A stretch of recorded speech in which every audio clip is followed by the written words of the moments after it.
Hello, my name is Gabby Brienza. I'll be participating in Cheyenne's Async Extemp. Are Russia and Ukraine ready to engage in serious peace talks? That's the question.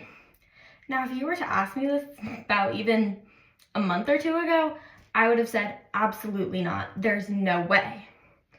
But now, coming out with most recent elections and what's going on, yes, Russia and Ukraine are ready to engage in serious peace talks. Why? So many lives are being lost in the Ukrainian war. Why would we continue? Number two, there is going to be no more money sent to Ukraine. Their supply will be cut off. They will have no choice but to surrender. And number three, Russia is stronger than Ukraine, but they're driving themselves into debt. Now, so many lives are being lost. They're starting to wonder, is it really worth all the lives being lost?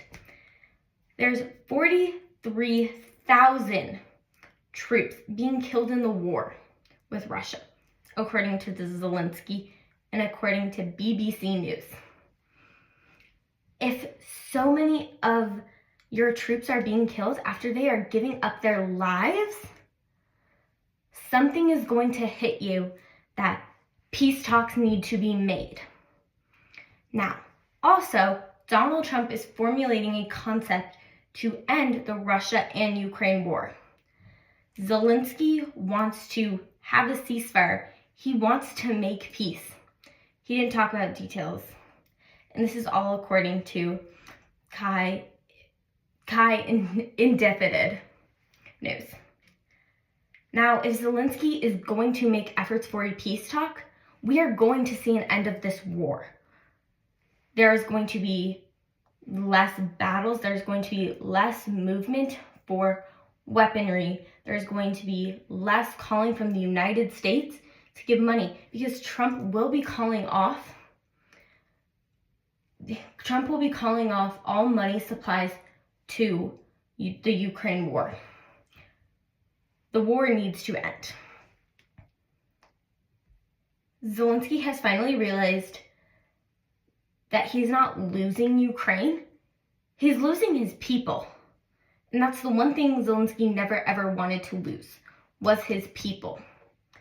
And now that this is coming out, he knows that something needs to change. Now finally, although Russia is stronger and has way more supplies than Ukraine ever had and probably ever will have in this war, they are driving themselves into debt. And there is nothing more Russia can do. Although they want to take over Ukraine, they want it back. Putin is not going to keep putting himself into debt. Russia has spent about $211 billion on this war, according to Defense News. $211 billion. Whereas Ukraine is getting their weaponry and money from the United States. Although Russia's not going to say it, this is going to hurt them. And Putin wants to scare Zelensky into backing down because Putin is not going to keep going through and wasting all of his resources from his country. But in the end, Russia is losing materials faster than Zelensky can continue a peace talk. But Zelensky is not going to keep putting his men out there just for their lives to be lost. Remember, 43,000 troops were being lost. Something will change. And according to lives being lost, money is no longer being sent to Ukraine. And Russia is strong, but they're not going to waste their materials. For all of this, that means there will be serious peace talks moving forward to end the war in Ukraine. Thank you.